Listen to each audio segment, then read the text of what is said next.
Hi all, mid cap ഡോക്ടറിൻ്റെ post market and pre മാർക്കറ്റിലേക്ക് എല്ലാവർക്കും സ്വാഗതം. ഞാൻ വീഡിയോ ലേറ്റ് ആകും എന്ന് ഞാൻ പറഞ്ഞിരുന്നു, ഒരു പോസ്റ്റ് വിട്ടിരുന്നു, കാരണം ഡ്യൂട്ടി ഉണ്ടായിരുന്നു.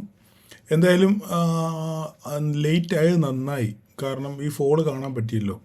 ഇല്ലെങ്കിൽ ഈ ഫോള് കാണാതായിരിക്കും ഞാൻ വീഡിയോ ചെയ്യുന്നത്. പിന്നെ നാളെ രാവിലെ വീണ്ടും അതിനെപ്പറ്റി വിശദീകരണം ആവശ്യം വേണ്ടി വരുമായിരുന്നു. എന്തായാലും ഇതിനാണ് ഞാൻ പറയുന്നത്, ഞാൻ എപ്പോഴും പറയാറില്ലേ, ഈശ്വരാധീനം എന്ന് പറഞ്ഞൊരു സംഭവമില്ലേ. ഇന്ന് വളരെ നാളുകൾക്ക് ശേഷമാണ് വീഡിയോ നമ്മൾ ലേറ്റായിട്ട് ചെയ്യുന്നില്ലേ. അപ്പോൾ ഇന്ന് എല്ലാത്തിനും അതിൻ്റേതായ സമയമുണ്ട് ദാസ എന്ന് പറഞ്ഞ് കേട്ടിട്ടില്ലേ. എന്ന് പറഞ്ഞ പോലെ ഇന്നും അത് ഒരു ഈശ്വരൻ്റെ കൃപാകടാശം എന്ന് തന്നെ പറഞ്ഞാൽ മതി ലേറ്റായിട്ട് ചെയ്യാനുള്ളത്. അതുകൊണ്ട് നമുക്ക് കാര്യങ്ങൾ വിശദമായിട്ട് സംസാരിക്കാൻ പറ്റും ഇല്ലേ. അപ്പം ഇന്ന് മാർക്കറ്റ് രാവിലെ ഓപ്പൺ ചെയ്തതിന് ശേഷം രാവിലെ ഞാൻ കൃത്യമായിട്ട് വോയിസ് ഇട്ടിരുന്നു. അപ്പോൾ രണ്ടുമൂന്ന് പേര് ചോദിച്ചു, സാർ അത് എങ്ങനെയാണ് പറയുന്നത് ചോദിച്ചു കഴിഞ്ഞാൽ നമുക്കത് എക്സ്പീരിയൻസ് ആണ് മനസ്സിലായത്. അപ്പോൾ മാർക്കറ്റിൽ നമ്മൾ ദിവസം പ്രതി ഓരോ ദിവസവും മാർക്കറ്റ് ഓപ്പൺ ചെയ്യുമ്പം അതിൻ്റെ സ്ട്രക്ചർ എന്താണെന്നും മാർക്കറ്റിൻ്റെ സെൻറ്റിമെൻറ്റ്സ് എന്താണെന്നും ഒക്കെ മനസ്സിലാക്കിയായിരിക്കും നമ്മൾ ഓരോ ദിവസം ഓരോ കാര്യങ്ങൾ പറയാറുള്ളത്. അപ്പോൾ ഞാൻ പറഞ്ഞു, മാർക്കറ്റ് ഓപ്പൺ ചെയ്ത് കഴിഞ്ഞാൽ താഴോട്ട് വന്ന് നമ്മുടെ 2600 സപ്പോർട്ട് എടുത്ത് അഥവാ അത് പൊട്ടുവാണെന്നുണ്ടെങ്കിൽ കുറച്ചുകൂടെ മുന്നോട്ട് അത് പൊട്ടിയാൽ എന്താണ് അടുത്തത് ഞാൻ പറഞ്ഞു, ഇന്നലത്തെ ഹൈ ഇല്ലേ, ക്ലിയർ അല്ലേ. ഇന്നലത്തെ ഹൈ വന്ന് ടെസ്റ്റ് ചെയ്യാനുള്ള സാധ്യതയുണ്ട്. അവിടുന്ന് മാർക്കറ്റ് തിരിച്ച് കയറി പോകും, അതിനുള്ള സാധ്യതയാണ് കൂടുതലെന്ന് പറഞ്ഞു. അതുപോലെ തന്നെ മാർക്കറ്റ് താഴോട്ട് ഇറങ്ങി വന്നു, ഇവിടെ സപ്പോർട്ട് എടുത്ത് തിരിച്ച് കയറുന്ന വിചാരിച്ച് വീണ്ടും ഒരു ക്യാൻഡിലൂടെ തന്നു ഇതിനെ സപ്പോർട്ട് എടുത്തിട്ട് എന്ത് ചെയ്തു, ഈ ലൈൻ സപ്പോർട്ട് എടുത്ത് മാർക്കറ്റ് നേരെ തിരിച്ച് ഒരു വൺ വേ റാലിയാണ് നടത്തിയത്. ഓക്കെ, ഇത് ഷോർട്ട് കവറിങ് തന്നെയാണ്. പക്ഷേ ചെറിയ രീതിയിലുള്ള ഷോർട്ട് കവറിങ്, വളരെ മൈനറായിട്ടുള്ള ഷോർട്ട് കവറിങ്. പതുക്കെ മാർക്കറ്റിനെ അരിഞ്ഞ് മാർക്കറ്റിനെ മുകളിലോട്ട് കയറ്റിക്കൊണ്ട് പോകുന്ന ഒരവസ്ഥയാണ് കാണുന്നത്. പക്ഷേ ഇവിടെ നമ്മൾ നോക്കുകയാണെങ്കിൽ സെൻസെക്സിൻ്റെ എക്സ്പയറി ആയിരുന്നു. അപ്പോൾ നമ്മൾ നോക്കുകയാണെന്നുണ്ടെങ്കിൽ ഓരോ പ്രാവശ്യം മാർക്കറ്റ് ഇങ്ങനെ കൺസോളിഡേറ്റ് ചെയ്യും തോറും സെൻസെക്സിലെ പ്രീമിയം ഇങ്ങനെ എന്ത് ചെയ്യും, ഇങ്ങനെ ഉരുകിക്കൊണ്ടിരിക്കും. അപ്പോൾ ഇവിടെ കൃത്യമായിട്ട് നോക്കിക്കഴിഞ്ഞാൽ എൻട്രി പോയിൻ്റ് ഉണ്ട്. ഇവിടെ ഇത് കൃത്യമായൊരു എൻട്രിയാണ്. ഇല്ലെങ്കിൽ നിങ്ങൾക്ക് ഇവിടെ സപ്പോർട്ട് വരയ്ക്കുകയാണെന്നുണ്ടെങ്കിൽ ഈ സപ്പോർട്ടിൽ എൻട്രി ഉണ്ട്. അല്ല, ഇത് നമുക്ക് വര ഇവിടെ ഉള്ളൂ ഇല്ലേ, ആ വര ഇവിടെ ഉണ്ടെന്നുണ്ടെങ്കിൽ ഇവിടെ കൃത്യമായിട്ട് ഇവിടെ ഒരു എൻട്രി ഉണ്ട്. അതിനുശേഷം തിരിച്ച് നമ്മുടെ ഓപ്പണിങ്ങിലെത്തി. എവിടെയാണ് മാർക്കറ്റ് ഓപ്പൺ ചെയ്ത് അതേ പോയിന്റിലെത്തിയപ്പോൾ അവിടെ എന്ത് ചെയ്ത് മാർക്കറ്റ് കൺസോളിഡേറ്റ് ചെയ്യാൻ തുടങ്ങി. അപ്പോൾ ഇവിടെയൊക്കെ എക്സിറ്റ് ചെയ്യാൻ അവസരം കൊണ്ടായിരുന്നു. അതിനുശേഷം ഞാൻ പറഞ്ഞു, ഞാൻ ഇവിടെയും വോയിസ് ഇട്ടു, ഇതിൻ്റെ മുകളിൽ ഈ ഓപ്പണിങ്ങിൻ്റെ മുകളിൽ സസ്റ്റെയിൻ ചെയ്യുകയാണെന്നുണ്ടെങ്കിൽ മാർക്കറ്റിൽ ചെറിയ ഷോർട്ട് കവറിങ് റാലി ആരംഭിക്കും എന്ന് ഞാൻ പറഞ്ഞു. ഇതിൻ്റെ മുകളിൽ പോകുകയാണെന്നുണ്ടെങ്കിൽ ഷോർട്ട് കവറിങ് റാലി കൺഫേം ചെയ്യാമെന്ന് പറഞ്ഞു. അങ്ങനെ തന്നെ മാർക്കറ്റും മേലോട്ട് പോയി. പക്ഷേ ഈ എത്ര പേർക്ക് ട്രേഡ് എടുത്ത് വിജയിപ്പിക്കാൻ പറ്റി എന്നുള്ള കാര്യം എനിക്കറിയത്തില്ല. കാരണം എല്ലാവരും പെട്ടുപോകാനാണ് സാധ്യത വളരെ കൂടുതൽ. കാരണം എന്താണ്, ഇവിടെ എല്ലാം അൺസർട്ടനിറ്റി ആയിരുന്നു, സംശയങ്ങളാണ് കൂടുതലും ഇല്ലേ. മാർക്കറ്റ് ഇവിടെ നിന്ന് കയറുമോ, പൊട്ടുമോ എന്നുള്ളൊരു ഒരു പ്രതീതിയാണ്. കാരണം ATH അടുക്കും തോറും മാർക്കറ്റിൻ്റെ മേലോട്ട് പൊട്ടി വീഴുക എന്നുള്ള ഭീതി എന്താണ് കൂടി വരികയാണ്. അതാണ് ഇവിടെ സംഭവിച്ചത്. അപ്പം നമ്മൾ എല്ലാവരും ഇപ്പം വീഴും എന്നുള്ള പ്രതീതിയോടെ ഇരുന്നുകൊണ്ട് ആർക്കും കൃത്യമായിട്ട് അങ്ങോട്ട് എന്ത് ചെയ്യാൻ പറ്റില്ല, ക്യാപ്ചർ ചെയ്യാൻ പറ്റിയില്ല. എന്നാൽ വളരെ ചുരുക്കം പേര് നല്ല രീതിയിൽ ക്യാപ്ചർ ചെയ്ത് ഒരു സ്ക്രീൻഷോട്ട് അയച്ചു തന്നു. ഓക്കെ, നിങ്ങൾ കമൻറ്റ് ചെയ്യുക, നിങ്ങളുടെ അനുഭവം എന്താണെന്നുള്ളത് നിങ്ങൾ കമൻറ്റ് ചെയ്യുക. എനിവേ, അതിനുശേഷം അവസാനം അപ്പോൾ നമ്മൾ ഇവിടെ എത്തിയപ്പോഴും ഞാൻ പറഞ്ഞു, ഇത് കഴിഞ്ഞപ്പോഴേ ഞാൻ പറഞ്ഞു മാർക്കറ്റ് എത്രത്തോളം ദൂരോട്ട് പോകും. പേഴ്സണലായിട്ട് പലരും മെസ്സേജ് അയച്ചു, എത്രത്തോളം ദൂരോട്ട് പോകുന്ന അറിയാം. അപ്പോൾ ഞാനിവിടെ ഒരു മാങ്ങയൊക്കെ ഫിറ്റ് ചെയ്തിട്ട് ഈ മാങ്ങ എടുക്കുമോ എന്നൊക്കെ ഇങ്ങനെ ഗ്രൂപ്പിൽ ഇങ്ങനെ മെസ്സേജ് ഇട്ടായിരുന്നു. നമുക്ക് കണ്ടറിയാം ഇത് എടുക്കാൻ പറ്റുമോ എന്നുള്ള കാര്യം. എനിവേ, അവിടം വരെ എത്തിയില്ല. അതിന് മുമ്പ് ഒരു മാർക്കറ്റ് നേരെ തിരിച്ച് താഴോട്ട് വന്നു. കൃത്യമായിട്ട് നമ്മൾ 26,172 അവിടെ സപ്പോർട്ട് എടുത്തു, നമ്മൾ വരച്ച വരയിൽ സപ്പോർട്ട് എടുത്തു. അവിടെ തന്നെ മാർക്കറ്റ് ക്ലോസ് ചെയ്തു. അപ്പോൾ അതിൻ്റെ ഇടയിൽ പലരും ചോദിച്ചു, സാർ ഈ വര എങ്ങനെ കിട്ടി, ഈ വര ഇവിടെ ഇല്ലാത്ത വരയല്ലേ, ഈ വര എങ്ങനെയാണ് ലൈവ് മാർക്കറ്റ് വരച്ചതെന്ന്. അത് അതിന് പിന്നിൽ വേറെ പല കാരണങ്ങളുണ്ട്, അത് വേറെ ദിവസം പറയാം. എല്ലാം കൂടെ പറയാൻ പോയി കഴിഞ്ഞാൽ സമയം പോകും. വരച്ചതിന് കൃത്യമായ അടിസ്ഥാനമുണ്ട്. അതുകൊണ്ടാണ് കൃത്യമായിട്ട് അവിടെ നോക്കി അവിടെ വന്ന് കൃത്യമായിട്ട് സപ്പോർട്ട് എടുത്തു, തിരിച്ച് പോയിട്ട് വന്ന് വീണ്ടും അവിടെ തന്നെ സപ്പോർട്ട് എടുത്തു. അതിന് വരച്ചതിനകത്തിൽ അടിസ്ഥാനമുണ്ട്, ചുമ്മാ വരച്ചതല്ല. ഓക്കെ, അപ്പം എന്താ പറയുന്നത്, കപ്പിനും ചുണ്ടിൻ്റെ ഇടയിൽ നഷ്ടപ്പെട്ടു. ഞാൻ വെച്ച തമ്പനയിൽ കറക്റ്റാണ്, ജസ്റ്റ് മിസ്സായിപ്പോയി ഇല്ലേ. അപ്പോൾ ഇനി എന്തുകൊണ്ട് ഇത് മിസ്സായി പോയെന്ന് ചോദിച്ചു കഴിഞ്ഞാൽ, ഈ മിസ്സായി പോയതിന് ഒരു പ്രധാനപ്പെട്ട കാരണമുണ്ട്. പ്രധാനപ്പെട്ട കാരണം എന്ന് പറഞ്ഞാൽ, ഞാൻ ഇന്ന് നമ്മുടെ സീനിയേഴ്സ് ഗ്രൂപ്പിൽ അതിനെപ്പറ്റി ഒരു വോയിസ് ഇട്ടായിരുന്നു. നിങ്ങളൊന്ന് ആലോചിച്ച് നോക്കിയാൽ മനസ്സിലാവും. ഒരു സെക്കൻഡ്.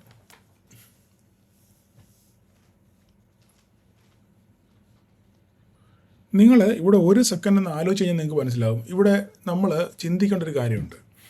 മാർക്കറ്റ് ഓൾ ടൈം ഹൈയിലോട്ട്, ഇന്ത്യൻ മാർക്കറ്റ് ഓൾ ടൈം ഹൈയിലോട്ട് എത്തിക്കൊണ്ടിരിക്കുകയാണ്.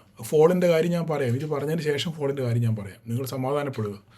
അപ്പോൾ മാർക്കറ്റ് ഓൾ ടൈം ഹൈയിലോട്ട് എത്തിക്കൊണ്ടിരിക്കുകയാണ്. നിങ്ങളൊരു കാര്യം ആലോചിക്കണം, അമേരിക്കയുമായിട്ട് US പിണങ്ങി പിരിഞ്ഞതിന് ശേഷം ട്രേഡ് ഡീലിനകത്തിൽ ഒരു അൺസർട്ടനിറ്റി ഇപ്പം നിൽക്കുന്നുണ്ട് ഇല്ലേ. 50% താരിഫ് നമുക്ക് അടിച്ചിട്ടേക്കുകയാണ്. അപ്പം ഈ 50% താരിഫ് നിൽക്കുമ്പോൾ നമ്മൾ Indian market all time high അടിച്ചാൽ, ഇതിൻ്റെ ഇത് കൃത്യമായിട്ട് ഞാൻ പറയുകയാണെന്നുണ്ടെങ്കിൽ ഇത് എൻ്റെ മാത്രം ഒരു അനുമാനമാണ്, എൻ്റെ മാത്രം ഒരു അഭിപ്രായമാണ്. ഒരുപക്ഷെ വിവാദം ഉണ്ടാകാൻ സാധ്യതയുണ്ടെങ്കിലും ഞാൻ എൻ്റെ ബോധ്യത്തിൽ നിന്നും എനിക്ക് മനസ്സിലായ കാര്യവും എൻ്റെ അനുഭവം പരിചാരുന്നതിൽ മനസ്സിലാക്കിയ കാര്യം ഞാൻ നിങ്ങളോട് പറയുന്നത് മാത്രമേ ഉള്ളൂ. ഇത് തെറ്റാകാം ശരിയാകാം, അത് നിങ്ങൾക്ക് ഓരോരുത്തർക്കും നിങ്ങളുടേതായിട്ടുള്ള രീതിയിലെടുക്കാം. ഞാൻ എൻ്റെ ഒരു കോൺസെപ്റ്റ് പറയുന്നത് മാത്രമേ ഉള്ളൂ. അപ്പോൾ 50% താരിഫ് നിലനിൽക്കുമ്പോൾ തന്നെ ഇന്ത്യൻ മാർക്കറ്റ് ATH അടിച്ചു കഴിഞ്ഞാൽ നാണക്കേട് ആർക്കാണ്? എൻ്റെ ചിന്തയാണ്, നാണക്കേട് ആർക്കാണ്? ട്രംപിനും കൂട്ടർക്കുമാണ് നാണക്കേട്, അല്ലെങ്കിൽ US നാണക്കേട്. കാരണം എന്താണ്? ലോക രാജ്യങ്ങൾ മുഴുവൻ പറയുക, നോക്കുക നീ അവൻ 50% താരിഫ് അടിച്ചു കൊടുത്തു, എന്നിട്ടും ദാണ്ട ഇന്ത്യൻ സ്റ്റോക്ക് മാർക്കറ്റ് ATHലെത്തി, ഓൾ ടൈം ഹൈയിലെത്തി. അപ്പം നിൻ്റെ റോൾ എന്തുവാണ്? അപ്പം നിനക്ക് വലിയ റോളുണ്ട് ഇല്ലെന്നുള്ള കാര്യം. പക്ഷേങ്കിൽ ആൾക്കാർ ട്രോളാനും അല്ലെങ്കിൽ കമൻറ്റുകൾ സോഷ്യൽ മീഡിയയിൽ പരക്കാനുള്ള സാധ്യതകൾ വളരെ കൂടുതലാണ്. അല്ലെങ്കിൽ പിന്നെ ധാരാളം മീഡിയകൾ അതിനെപ്പറ്റി എഴുതാൻ ധാരാളം ചാൻസസ് വളരെ കൂടുതലാണ്. കാരണം എന്താണ്? 50% താരിഫ് അടിച്ചിട്ടും ഇന്ത്യൻ മാർക്കറ്റ് അതിനെയൊക്കെ അതിജീവിച്ച് ഓൾ ടൈം ഹൈ അടിച്ചു എന്ന് പറയുമ്പോൾ അത് അവർക്ക് തീർച്ചയായിട്ടും അമേരിക്കയ്ക്ക് ഒരു നാണക്കേട് ഉണ്ടാകാനുള്ള സാധ്യത വളരെ കൂടുതലാണെന്നാണ് എൻ്റെ ചിന്ത. നിങ്ങൾക്ക് ഇനി അത് ചിന്തിക്കുക എങ്ങനെ വേണമെന്നുള്ള കാര്യം. അപ്പം എനിക്ക് പൂർണ്ണമായിട്ടും 100% വിശ്വാസം ഉണ്ടായിരുന്നത് ഓൾ ടൈം ഹൈ എത്തില്ല എന്നുള്ള കാര്യം പൂർണ്ണമായിട്ടും വിശ്വാസം. കാരണം എത്തിച്ചു കഴിഞ്ഞാൽ ഇത് ഇങ്ങനൊരു സംഭവം ഉണ്ടെന്നുള്ള കാര്യം എൻ്റെ ചിന്തയിലുണ്ടായിരുന്നു. അതിനുശേഷം മാർക്കറ്റ് തിരിച്ചു വന്നു. ഇന്നിനി സംഭവിച്ചു. അപ്പോൾ ഇവിടെ നിൽക്കുകയാണ് മാർക്കറ്റ്.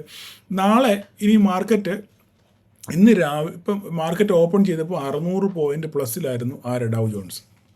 600 പോയിൻ്റ് പ്ലസ്സിലായിരുന്നു. അപ്പം ഞാനും വിചാരിച്ചു ഓക്കെ നാളെ ഗ്യാപ്പ് അപ്പോടുകൂടെ ഓൾ ടൈം ഹൈ ക്രോസ് ചെയ്ത് മാർക്കറ്റ് നേരെ മോളിൽ പോകും എന്ന് വിചാരിച്ചു. ഈ സമയത്ത് നമ്മൾ ചിന്തിക്കേണ്ട കാര്യം FIIs 88% ഷോർട്ട് സൈഡിലാണ്. ഒന്നും കാണാതെ ഒരു ഷോർട്ട് ചെയ്യത്തില്ല മാർക്കറ്റിനെ. നമ്മളത് ആദ്യം ആ കാര്യം മനസ്സിലാക്കണം. ഒന്നും കാണാതെ പട്ടര വെള്ളത്തിൽ ചാടത്തില്ലെന്ന് പറഞ്ഞ പോലെ ഒന്നും കാണാതെ FIIs 88% ഒന്നും ഇൻഡെക്സ് ഫ്യൂച്ചറിനകത്ത് ഷോർട്ട് ചെയ്ത് വെക്കത്തില്ല. അപ്പോൾ ഇവർക്ക് എന്തൊക്കെയോ ഇവരുടെ കയ്യിലുണ്ട്, എന്തൊക്കെയോ കാരണങ്ങളും കാര്യങ്ങളും ഇതിനെ അടിസ്ഥാനപ്പെടുത്തിയായിരിക്കും അവർ ഈ ഷോർട്ട് ചെയ്ത് വെച്ചേക്കുന്നത്. അപ്പോൾ ചുമ്മാതെ അവർ ഷോർട്ട് ചെയ്ത് പൈസ ചുമ്മാതെ വെള്ളത്തിൽ കളയത്തില്ല ഒരിക്കലും. അപ്പം ഇവിടെ നമ്മൾ ചിന്തിക്കേണ്ട കാര്യം എന്ന് പറഞ്ഞു കഴിഞ്ഞാൽ FIIs ഇത്രയും ഷോർട്ട് ചെയ്ത് വെച്ചേക്കുന്നു. അപ്പോൾ അതിൻ്റെ പിന്നിൽ എന്തെങ്കിലും ഒരു കാരണം കാണും. അപ്പോൾ മാർക്കറ്റ് എപ്പോഴും താഴോട്ട് വരാനുള്ള സാധ്യത കാണും, അല്ല അതിനുള്ള മൂല കാരണം ഉണ്ടാകാനുള്ള സാധ്യതയും ഉണ്ട്. ഓക്കെ, അപ്പോൾ ഇന്ന് സംഭവിച്ച കാര്യം എന്ന് പറഞ്ഞാൽ +600 പോയിൻ്റ് നിന്ന ഡൗ ജോൺസ് പെട്ടെന്ന് 750-800 പോയിൻ്റ് പൊട്ടണമെന്നുണ്ടെങ്കിൽ അതിൻ്റെ കാരണം എന്ന് പറഞ്ഞാൽ, ഒന്നാമത്തെ കാരണം എന്ന് പറഞ്ഞു കഴിഞ്ഞാൽ അവിടുത്തെ നോൺ ഫാം പേറോൾ ഡേറ്റ വന്നു. നോൺ ഫാം പേറോൾ ഡേറ്റ എന്ന് വെച്ച് കഴിഞ്ഞാൽ ജോബ് അഡീഷൻസ്, എത്ര ജോബ് സർക്കാർ ആഡ് ചെയ്തു, അങ്ങനെ ജോലി കൊടുത്തു എന്നുള്ളതിനെ പറ്റിയുള്ള ഡേറ്റയാണ് നോൺ ഫാം പേറോൾ ഡേറ്റ. ഇവിടെ കഴിഞ്ഞ മാസത്തേക്കാളും കൂടുതൽ ജോബ് അഡീഷൻസ് വന്നു ഇതിനകത്ത്. മനസ്സിലായോ? കഴിഞ്ഞ പ്രാവശ്യത്തേക്കാളും കൂടുതൽ ജോബ് അഡീഷൻസ് വന്നു. ഇത് സൂചിപ്പിക്കുന്നത് എന്താണ്? അങ്ങനെ ജോബ് അഡീഷൻസ് വരുമ്പം എന്താ സംഭവിക്കുന്നത്? ആ മാർക്കറ്റ് എക്കണോമി സ്ട്രോങ് ആണ്, പ്രശ്നങ്ങളൊന്നുമില്ല എന്ന് സൂചിപ്പിക്കുന്ന ഡേറ്റയാണ് ഇപ്പോൾ ജോബ് അഡീഷൻസ് വന്നു കഴിഞ്ഞാൽ. കാരണം എക്കണോമി സ്റ്റേബിളാണ്, വേറെ പ്രശ്നങ്ങളൊന്നുമില്ല എന്ന് പറയുന്നത്. അപ്പോൾ ഇത് എന്താ ക്ഷമിക്കണം കേട്ടോ. അപ്പം ഇത് എന്താണ് സൂചിപ്പിക്കുന്നത്? നമ്മുടെ FOMC പവലിനെ റേറ്റ് കട്ട് നടത്താതിരിക്കാൻ ഇത് പ്രേരിപ്പിക്കും. കാരണം എന്താണ്? എക്കണോമി വീക്ക് ആണെങ്കിലാണ് നമ്മൾ റേറ്റ് കട്ട് നടത്തുന്നത്. കാരണം അപ്പം എന്ത് ചെയ്യും? ഫണ്ട് മാർക്കറ്റിലോട്ട് വരും, അല്ലെങ്കിൽ എക്കണോമിയിലോട്ട് ഫണ്ട് ഒഴുക്കും. റേറ്റ് കട്ട് ചെയ്യുമ്പോൾ ധാരാളം പണം മാർക്കറ്റിലോട്ട് വരും ഇല്ലേ. അപ്പം അങ്ങനെ കൂടുതൽ ഓരോ ബിസിനസ്സുകളും ജോബുകളും തുറക്കും. അങ്ങനെ മാർക്കറ്റിന് ഒരു ഊർജ്ജം പകരും, അല്ലെങ്കിൽ എക്കണോമിക്ക് ഒരു ഊർജ്ജം പകരും. ഇവിടെ ഓൾറെഡി ജോബ് അഡീഷൻസ് ഉണ്ട്, ഒക്കെ വേറെ പ്രശ്നങ്ങളൊന്നും ഇല്ല എന്ന് പറയും. പിന്നെ റേറ്റ് കട്ട് ചെയ്യേണ്ട കാര്യമുണ്ടോ? റേറ്റ് കട്ട് ചെയ്യേണ്ട കാര്യമില്ല. ഇത് മാർക്കറ്റിനെ വളരെ നെഗറ്റീവായിട്ട് ബാധിച്ചു. കാരണം ഡിസംബർ മാസം റേറ്റ് കട്ട് ചെയ്യും എന്നാണ് എല്ലാവരും വിചാരിച്ചുകൊണ്ടിരുന്നത്. ഈ നോൺ ഫാം പേറോട്ട് പോസിറ്റീവായിട്ട് വന്നു കഴിഞ്ഞപ്പോഴത്തേക്കും ഈ റേറ്റ് കട്ട് എന്നുള്ള സംഭവം അവസാനിച്ചു. മനസ്സിലായി? ഇത് മാർക്കറ്റിനെ വളരെ നെഗറ്റീവായിട്ട് ബാധിച്ചു. ഇത് ഇന്ന് വീഴാനുള്ള ഒരു പ്രധാനപ്പെട്ട കാരണം ഈ നോൺ ഫാം പേറോൾ ഡേറ്റ ആണെന്നാണ് ഞാൻ വിശ്വസിക്കുന്നത്. തെറ്റാണെന്നുണ്ടെങ്കിൽ നിങ്ങൾക്ക് താഴെ, നിങ്ങൾ വേറെ എന്തെങ്കിലും അറിവുണ്ടെന്നുണ്ടെങ്കിൽ നിങ്ങൾക്ക് താഴെ കമൻറ്റ് ചെയ്യാം. ഓക്കെ, ഒന്നാമത്തെ കാര്യം അത്. അപ്പം ഒന്നത്. രണ്ടാമത്തെ കാര്യം, ഇത് രണ്ടാമത്തെ കാര്യം, അതിൻ്റെ ഇടയിൽ അത് പിന്നെ അവസാനം പറയാം. ഓക്കെ, അടുത്തൊരു കാര്യം എന്ന് പറഞ്ഞു കഴിഞ്ഞാൽ യു എസിൽ ഒരു കുറേ നാളുകൊണ്ട് ഒരു വിവാദം നടക്കുന്നുണ്ട്. വിവാദം എന്ന് പറഞ്ഞു കഴിഞ്ഞാൽ ഒരു യു എസിലെ ഒരു ഫിനാൻസറും ബ്രോക്കറും എല്ലാം കൂടാണ്. പുള്ളിയുടെ പേര് Jeffrey Epstein. Okay, Jeffrey Epstein. അപ്പം എപ്സ്റ്റീൻ. ഓക്കെ, ജെഫ്രി എപ്സ്റ്റീൻ എന്നാണ് പുള്ളിയുടെ പേര്. ഇദ്ദേഹം ഒരു വിവാദ നായകനായിരുന്നു ഇവിടെ അമേരിക്കയിലെ. ഇദ്ദേഹം ഒരു ഫിനാൻസറായിരുന്നു, ബ്രോക്കറായിരുന്നു. അപ്പോൾ ഇദ്ദേഹത്തിൻ്റെ കാലത്ത് ഒരു വലിയ വിവാദ നായകനായിരുന്നു. ഇദ്ദേഹത്തെ ജയിലിൽ അടങ്ങിയവർക്കെതിരെ ഒരു കേസും അലിഗേഷൻസും ഒക്കെ വന്നതിൻ്റെ കാരണം എന്ന് പറഞ്ഞു കഴിഞ്ഞാൽ ഇങ്ങനെ ഒരു ചൈൽഡ് അബ്യൂസ് അല്ലെങ്കിൽ കൊച്ചു കുട്ടികളെ മാനഭംഗപ്പെടുത്തുന്ന ഒരു പരിപാടി ഇദ്ദേഹത്തിനുണ്ടായിരുന്നു. അതുപോലെ കൊച്ചു പിള്ളേരെ പ്രോസ്റ്റിറ്റ്യൂഷൻ കൊടുക്കുന്ന പരിപാടികളൊക്കെ ഉണ്ടായിരുന്നു. അപ്പോൾ ഈ സംഭവം ഓൾറെഡി സർക്കാർ ഗവൺമെൻറ് പിടിച്ചു. അപ്പോൾ ഇതിനകത്തിൽ കൈയുള്ള പല രാഷ്ട്രീയ നേതാക്കളും ഉണ്ടായിരുന്നു. അപ്പോൾ ഇദ്ദേഹത്തെ ജയിലിലിട്ട് കഴിഞ്ഞപ്പോൾ ഒത്തിരി ഉടായ്പവരുടെ ഉണ്ടായിരുന്നു. നമ്മുടെ പച്ചവാനാടത്ത് പറഞ്ഞ ഉടായ്പൻ്റെ ഉസ്താദായിരുന്നു ഈ പുള്ളി. ഇദ്ദേഹത്തെ പിടിച്ച് ജയിലിലിട്ടു. ജയിലിൽ വെച്ച് ഇദ്ദേഹം ആത്മഹത്യ ചെയ്തു. ചെയ്തപ്പോൾ ഈ എപ്സ്റ്റൻ്റെ കഥയാണ് ഞാൻ ഈ പറയുന്നത്. ഓക്കെ, നിങ്ങളത് അറിഞ്ഞിരിക്കേണ്ട കാര്യമാണ്.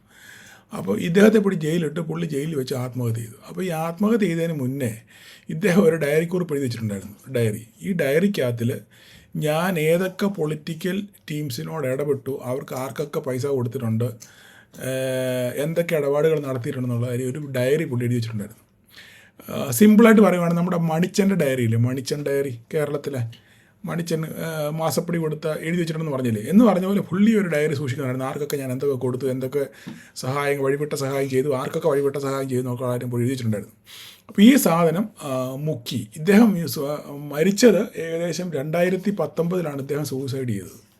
അതിനുശേഷം ഇത് വലിയ വിവാദങ്ങളൊക്കെ പൊട്ടി പുറപ്പെട്ടു. പക്ഷേങ്കിൽ ഈ സാധനം, ഈ ഡേറ്റ പുറത്തു വിടാതെ, ഇങ്ങേരുമായിട്ട് ബന്ധപ്പെട്ട ഡേറ്റകളൊന്നും പുറത്ത് വിടാതെ തടഞ്ഞു വെച്ചേക്കുമായിരുന്നു. പക്ഷേ ഇപ്പോൾ പിന്നെ അതൊരു പ്രശ്നമായി കഴിഞ്ഞപ്പോൾ നമ്മളുടെ ട്രംപ് എണ്ണം പറഞ്ഞു, ഓക്കെ, ആ റിപ്പോർട്ടുകളെല്ലാം പുറത്ത് വിടാം. അപ്പോൾ അന്ന് അലിഗേഷൻ ഉണ്ടായപ്പോൾ ട്രംപ് അണ്ണനും ട്രംപിൻ്റെ ടീമിനും ഇതിനകത്ത് കൈ ഉണ്ടെന്ന് പറഞ്ഞ് ഒരു ഊഹാപോഹം ഉണ്ടായിരുന്നു. പക്ഷേ ഇപ്പോൾ അണ്ണൻ ആ പേരുകളെല്ലാം അതിനകത്ത് നിന്ന് മായ്ച്ചു കളഞ്ഞു. അതുകൊണ്ടല്ലേ പുള്ളി പുറത്ത് വിടാമെന്ന് പറഞ്ഞത്. എനിവേ സത്യമോ കള്ളോ നമുക്കറിയത്തില്ല.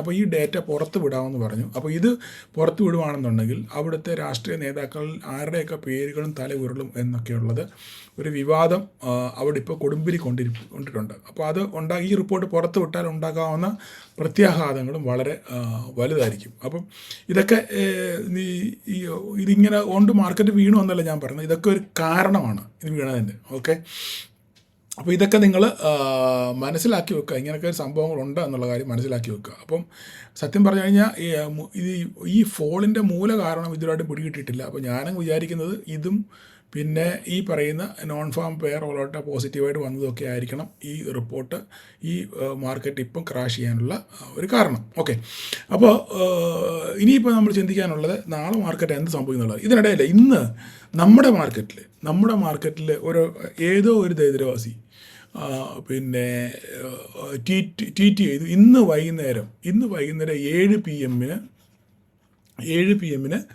പിന്നെ ട്രേഡ് ഡീൽ അനൗൺസ് ചെയ്യും, അമേരിക്കയായിട്ടുള്ള ട്രേഡ് ഡീൽ അനൗൺസ് ചെയ്യുമെന്ന് പറഞ്ഞ് ഏതോ ഒരുത്തൻ ട്വീറ്റ് ചെയ്തു. അതിൻ്റെ പുറകെ എല്ലാം കയറി പിടിച്ച ഏതോ എടുത്ത് വെച്ചേക്കുന്ന ഏതോ ഹതഭാഗ്യനായിരിക്കും മാർക്കറ്റുമാരോട് കയറാൻ വേണ്ടി ചെയ്തൊരു ഒരു ചെപ്പടി വിദ്യയാണെന്നാണ് ഞാൻ വിശ്വസിക്കുന്നത്. കാരണം ഇന്ന് 7 മണിയായിട്ടും ഒന്നും സംഭവിച്ചില്ലല്ലോ. അപ്പോൾ ഇതുപോലൊക്കെയുള്ള ഫേക്ക് ന്യൂസുകൾ വരുമ്പോൾ ഇതിൻ്റെ ഒന്നും പുറകെ പോകാതിരിക്കുക. ഓക്കെ, നിങ്ങൾ എത്ര പേര് കണ്ടെന്നില്ല, ഞാൻ ആ ന്യൂസ് വേണമെന്നുണ്ടെങ്കിൽ ഇവിടെ ഇതിൻ്റെ അകത്ത് ഇട്ടേക്കാം.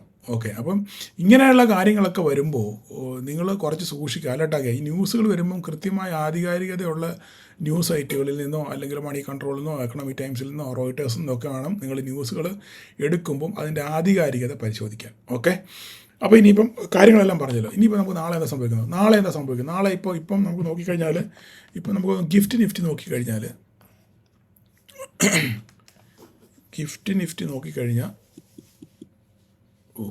വേണ്ടേ, ഇത് മിഡ് ക്യാപ്പാണ്, സോറി.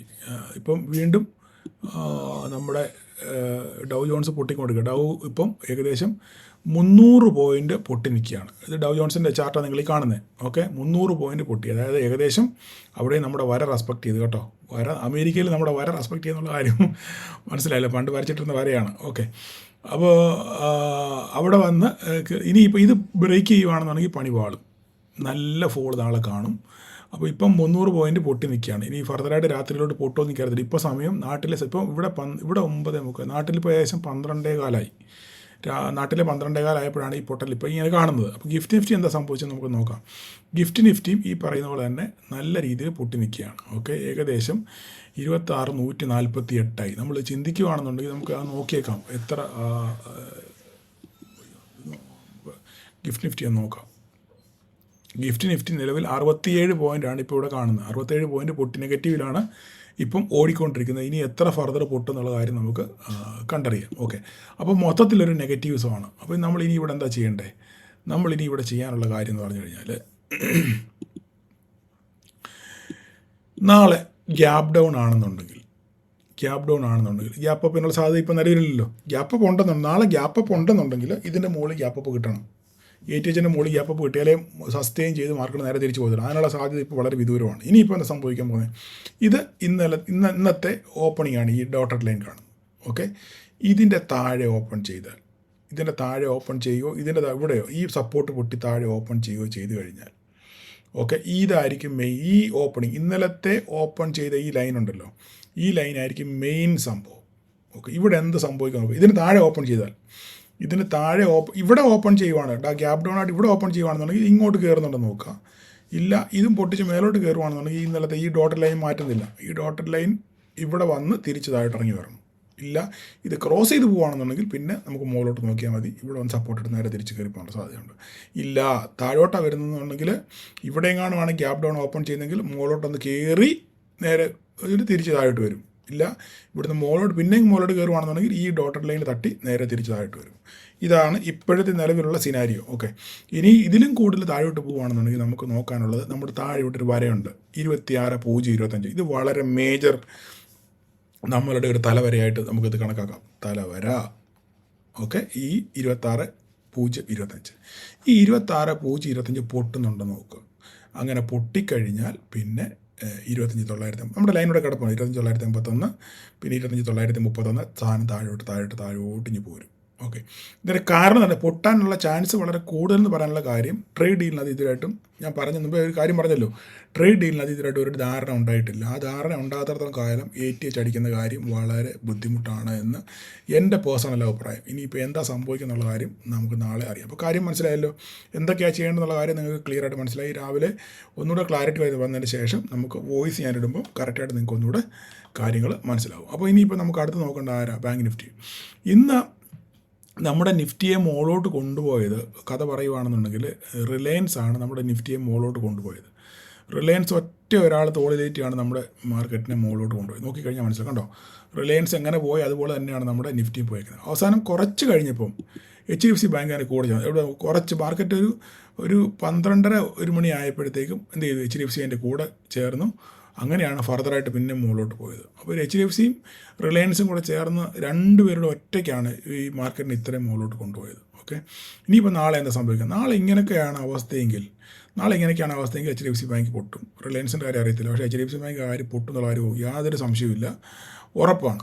അപ്പോൾ ഇനി ബാങ്ക് നിഫ്റ്റിയിൽ നമുക്ക് എന്താ സംഭവിക്കുന്നത് നോക്കാം. ബാങ്ക് നിഫ്റ്റിയിൽ ഈ പറയുന്ന പോലെ തന്നെ ഈ നോക്കിക്കേണ്ടോ, കറക്റ്റ് 12 മണിയായപ്പോൾ HDFC പെർഫോം ചെയ്തപ്പോൾ ഇവരും പെർഫോം ചെയ്തു. അതുവരെയും ആടി കളിച്ച് നിൽക്കുകയായിരുന്നു. അതിനുശേഷം നേരെ മുകളിലോട്ട് പോയി വീണ്ടും ഞാനിവിടെ ഇവിടുത്തെ ഇട്ടപ്പം ഗ്രൂപ്പിൽ ഞാൻ ഇതിൻ്റെ സ്ക്രീൻഷോട്ട് ഇട്ടായിരുന്നു. ഈ HDFC ഇങ്ങനെ റെസൻസ് ഫേസ് ചെയ്യുന്നു പറഞ്ഞു. അതിനുശേഷം മാർക്കറ്റ് നേരെ തിരിച്ച് അവിടെ തന്നെ വന്ന് ക്ലോസ് ചെയ്തു. അത് നമ്മുടെ ലൈനിൽ. ഇനി ഇവിടെ താഴോട്ട് ഇറങ്ങുമെന്ന് നോക്കുക. താഴോട്ട് ഇറങ്ങുവാണെന്നുണ്ടെങ്കിൽ നമ്മുടെ താഴെ വര കിടപ്പുണ്ട് 59,030, 59,040. ഓക്കെ, തിരിച്ച് താഴെ ഇവിടെ ഇറങ്ങി വരണം. ഓക്കെ, അല്ല ഗ്യാപ്പ് ഡൗൺ വീണ്ടും ഓപ്പൺ ചെയ്യുകയാണെന്നുണ്ടെങ്കിൽ നേരെ ഇങ്ങനെ താഴോട്ട് വരണം. 58,576 വരാനുള്ള സാധ്യത വളരെ കൂടുതലാണ്. അപ്പോൾ നിങ്ങൾ നാളത്തെ രാവിലെ സിറ്റുവേഷൻ നോക്കിയിട്ട് മാത്രമേ നമുക്ക് ബാക്കി കാര്യം പറയാൻ പറ്റത്തുള്ളൂ. ഇനി മിഡ് ക്യാപ്പിൻ്റെ കാര്യം ഞാൻ എപ്പോഴും പറഞ്ഞിട്ടുണ്ട്, പൊട്ടൽ തുടങ്ങിക്കഴിഞ്ഞാൽ ഏറ്റവും കൂടുതൽ പൊട്ടൽ ബാധിക്കുന്നത് മിഡ് ക്യാപ്പിനായിരിക്കും ഞാൻ പറഞ്ഞു. ലാസ്റ്റ് മൊമെൻറ്റിൽ നല്ലൊരു പൊട്ടൽ കിട്ടി. നിഫ്റ്റി ചെറുതായിട്ടേ പൊട്ടിയുള്ളെങ്കിലും അതിനേക്കാളും വളരെ ഭീകരമായിട്ടൊരു 100 പോയിൻറ്റിൻ്റെ പൊട്ടലാണ്. 14,062 13,980 ഏകദേശം നല്ല രീതിയിൽ 100 പോയിൻറ്റിനടുത്ത് എന്ത് ചെയ്തു, മിഡ് ക്യാപ്പ് പൊട്ടി. അപ്പോൾ ഇങ്ങനെ നാളെ ഗ്യാപ്പ് ഡൗൺ ആണെന്നുണ്ടെങ്കിൽ, പ്രത്യേകിച്ച് ഐ ടിയും കൂടെ പൊട്ടുവാണെന്നുണ്ടെങ്കിൽ നമ്മുടെ മിഡ് ക്യാപ്പിൻ്റെ കാര്യം ഒന്നും പറയേണ്ട, താഴേന്ന് തൂത്തുവാരി എടുക്കാനേ പറ്റത്തുള്ളൂ. അതുപോലെ വീഴും, നല്ല രീതിയിൽ വീഴും. അതുകൊണ്ട് മിഡ് ക്യാപ്പിൽ ട്രേഡ് ചെയ്യുന്നവരെ സൂക്ഷിക്കുക. നമുക്ക് സെൻസെക്സ് കൂടെ ജസ്റ്റ് നോക്കിയേക്കാം. സെൻസെക്സിൻ്റെ അവസ്ഥ നോക്കിക്കഴിഞ്ഞാൽ ഈ പറഞ്ഞ പോലെ തന്നെ നിഫ്റ്റി എങ്ങനെയാണ് ട്രേഡ് ചെയ്തത്, നമ്മളിതിനെ മുകളിൽ വരച്ചില്ലായിരുന്നില്ലേ, ലൈവ് മാർക്കറ്റിൽ വരയ്ക്കാമെന്ന് പറഞ്ഞാൽ നമുക്കപ്പോൾ ഇതിന് മുകളിൽ വര ഇട്ട് വെച്ചേക്കാം. ഇതാണ് ഇപ്പോൾ ഇനിയും ഈ ഹൈ ആണ് വര, ഈ ഹൈ, ഓക്കെ, ഈ ഹൈ ആണ് വര. ഇനി ഇവിടുന്ന് മാർക്കറ്റ് മുകളിലോട്ട് പോകുകയാണെന്നുണ്ടെങ്കിൽ ഇത്രയും ദൂരം തന്നെ മുകളിലോട്ട് പോകും. ഓക്കെ, ഒരു വര ഇവിടെ വരയ്ക്കാനുള്ള വകുപ്പായി. ഇത്രയും ദൂരം, ഈ ഇതായിരുന്നു ലോ, ഈ ലോയിൽ നിന്ന് ഈ ഹൈ വരെ പോയി. ഓക്കെ, അപ്പോൾ നമുക്കിനി ഇതിനെ എടുത്ത് പുറത്ത് മുകളിലോട്ട് വെച്ച് നോക്കാം. കണ്ടല്ലോ. അപ്പം ഇനിയിപ്പം ഇതായിരിക്കും അടുത്ത ഒരു ലൈനൂടെ നമുക്ക് വരയ്ക്കാനുള്ള വര. ഓക്കെ, ക്ലിയർ ആയല്ലോ. അപ്പോൾ വര ഒരെണ്ണോട് കിട്ടിയല്ലോ. അപ്പോൾ അത്രയേ ഉള്ളൂ കാര്യം. അപ്പം സെൻസെക്സിൻ്റെ കാര്യമായി. അപ്പം പറയാനുള്ള കാര്യങ്ങളെല്ലാം പറഞ്ഞു. അപ്പോൾ ഞാൻ വീഡിയോ താമസിച്ച് നിങ്ങൾ ക്ഷമിക്കുക. അപ്പം ഇന്നലെ ധാരാളം പേര് നമ്മുടെ ഗ്രൂപ്പിൽ ജോയിൻ ചെയ്തു. എല്ലാവരോടും നന്ദി. ഞാൻ പറഞ്ഞല്ലോ, നിങ്ങൾ ഒത്തിരി ഔപചാരികയൊന്നും പോകണ്ട. എന്തെങ്കിലും കാര്യമുണ്ടെന്നുണ്ടെങ്കിൽ ജസ്റ്റ് മെസ്സേജ് അയയ്ക്കുക. ഹായ്, ഗുഡ് മോർണിംഗ്, സാറൊന്നും വിളിക്കണ്ട. നിങ്ങൾ കാര്യം പറയുക. കഴിവതും നിങ്ങൾ മെസ്സേജ് ടൈപ്പ് ചെയ്ത് തരാൻ ശ്രമിക്കുക. ഈ ചിലപ്പോൾ വോയിസ് മെസ്സേജ് കേൾക്കണം നിർബന്ധമൊന്നുമില്ല. അതുകൊണ്ട് നിങ്ങൾ ഷോർട്ടായിട്ട് നിങ്ങൾ എഴുതി ഇട്ടാൽ മതി. ഞാൻ എപ്പോഴെങ്കിലും വായിച്ചിട്ട് നിങ്ങൾക്ക് റിപ്ലൈ ചെയ്യാം. ഓക്കെ, അപ്പം നാളെ എല്ലാവർക്കും ഒരു പ്രോഫിറ്റബിൾ ഡേ ആശംസിക്കുന്നു. Thank you all.